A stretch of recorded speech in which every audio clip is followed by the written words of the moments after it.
Oke, kita ketemu lagi. Hari ini kita mau bahas sesuatu yang, krusial banget di zaman sekarang. Kepemimpinan wirausaha. Ini tuh bukan cuma soal gimana caranya bertahan, tapi gimana caranya justru melejit di tengah dunia yang, ya tahu sendiri kan, serba nggak pasti.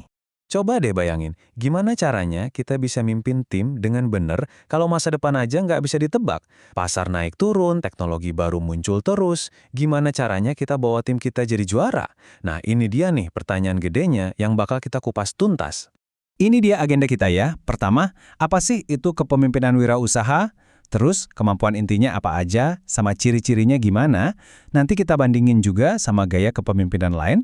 Dan terakhir, kenapa ini penting banget buat kita semua? Langsung aja yuk! Oke, kita mulai dari bagian pertama. Jadi, apa sih sebenarnya yang dimaksud kepemimpinan wirausaha? Eits, jangan langsung kebayang startup di garasi ya. Ini lebih dalam dari itu. Ini soal mindset, pola pikir. Nah, definisi dari Kuratko dan Hodgetts ini pas banget. Coba perhatiin deh kata-kata kuncinya. Pertama, mengantisipasi. Jadi bukan cuma nunggu terus bereaksi. Kedua, menyusun visi, bukan asal ikut tren. Dan yang paling penting, menjaga fleksibilitas. Intinya, kita itu jadi arsitek masa depan, bukan cuma penonton yang pasrah nunggu apa yang bakal terjadi. Oke, jadi kemampuan apa aja sih yang jadi fondasi utamanya?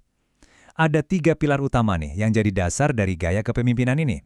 Yang pertama, dan ini yang paling dasar, kemampuan buat ngantisipasi. Ini bukan berarti kita harus jadi peramal ya, tapi lebih kayak jadi detektif. Kita aktif cari petunjuk, cari sinyal-sinyal perubahan di sekitar kita.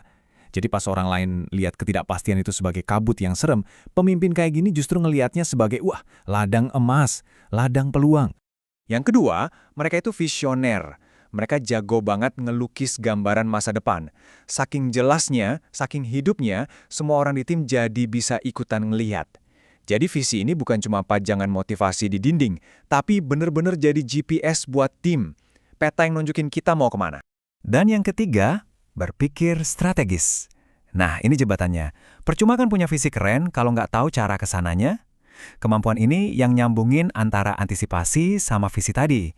Pemimpin kayak gini bisa ngerancang rutenya, mikirin semua kemungkinannya, tapi juga fleksibel. Kalau ada jalan tikus yang lebih cepat, ya mereka siap belok. Kutipan dari Avolio dan Luthans ini ngena banget. Pemimpin yang paling efektif itu membawa masa depan ke masa kini. Keren kan? Jadi bukan cuma ngomongin mimpi, tapi mereka narik mimpi itu jadi kenyataan. Sekarang juga. Pertanyaannya bukan, 5 tahun lagi mau apa? Tapi apa yang bisa kita lakuin hari ini buat mulai ngebangun masa depan itu?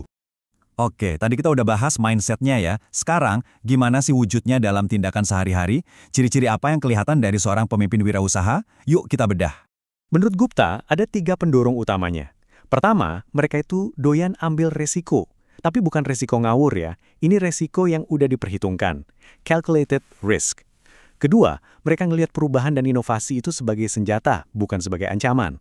Dan ketiga, mereka itu agresif. Bukan nunggu diserang, tapi mereka yang mulai nyerang duluan di pasar. Nah, Kotelnikov nambahin lagi nih. Katanya pemimpin kayak gini tuh inisiator bukan follower. Mereka punya semacam radar kreatif buat nemuin peluang, dan yang penting punya nyali buat masuk ke wilayah baru yang belum ada petanya. Tapi, tahu nggak yang paling keren? Pas timnya gagal, mereka yang maju paling depan. Nggak nyari-nyari siapa yang salah, tapi fokus nyari pelajaran dari kegagalan itu. Oke, biar makin jelas gimana kalau kita adu aja. Kita bandingin nih kepemimpinan wirausaha sama satu gaya lain yang terkenal banget, yaitu kepemimpinan transformasional. Bedanya di mana sih? Bedanya yang paling dasar itu ada di fokusnya. Coba bayangin gini, pemimpin transformasional itu fokusnya ke dalam. Mereka itu kayak mekanik andal yang tugasnya nyempurnain mesin organisasi yang udah ada biar makin kencang. Nah, kalau pemimpin wirausaha, fokusnya ke luar. Mereka itu kayak penjelajah yang justru lagi nyari benua baru buat ditemukan atau bahkan diciptakan. Tabel ini ngejelasinnya lebih gamblang lagi. Lihat deh, pemimpin transformasional itu fokusnya ke organisasi. Ibaratnya mereka ngebangun benteng yang kokoh, patoknya ditancepin kuat-kuat buat jangka panjang. Nah, sebaliknya, pemimpin wirausaha itu fokusnya ke peluang. Mereka nggak bangun benteng, tapi bangun tenda. Patoknya bisa dipindah-pindah, fokusnya itu menciptakan sesuatu yang baru, biasanya buat jangka menengah, dan bahkan udah mikirin exit strateginya. Kenapa? Ya karena mereka udah siap buat petualangan baru lagi. Oke, kita udah bedah panjang lebar. Sekarang pertanyaannya, so what? Kenapa ini semua penting buat kita di sini sekarang juga? Poin utamanya adalah pergeseran ini. Di dunia yang kayak roller coaster ini, jadi manajer perubahan aja tuh nggak cukup lagi. Kita harus jadi mesin pencipta peluang. Udah bukan zamannya lagi cuma nahan ombak. Sekarang, kita harus belajar surfing di atas ombak itu. Atau lebih keren lagi, kita yang bikin ombaknya. Jadi, kalau kita rangkum, pemimpin wirausaha itu, 1. Dia yang narik masa depan jadi kenyataan hari ini.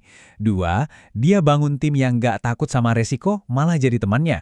Dan 3. Matanya tuh selalu ngeliat keluar, nyari peluang-peluang besar berikutnya. Sebagai penutup, saya mau kasih satu pertanyaan buat direnungkan. Coba deh lihat lagi organisasi atau tim kamu sekarang. Kalian lagi sibuk ngebangun kapal yang super kuat cuma buat nahan badai, atau kalian lagi ngebangun armada penjelajah yang justru berani bikin peta baru di lautan yang belum terjamah? Nah, jawabannya ada di tangan kalian, dan jawaban itu yang bakal nentuin masa depan organisasi kalian. Makasih udah nyimak.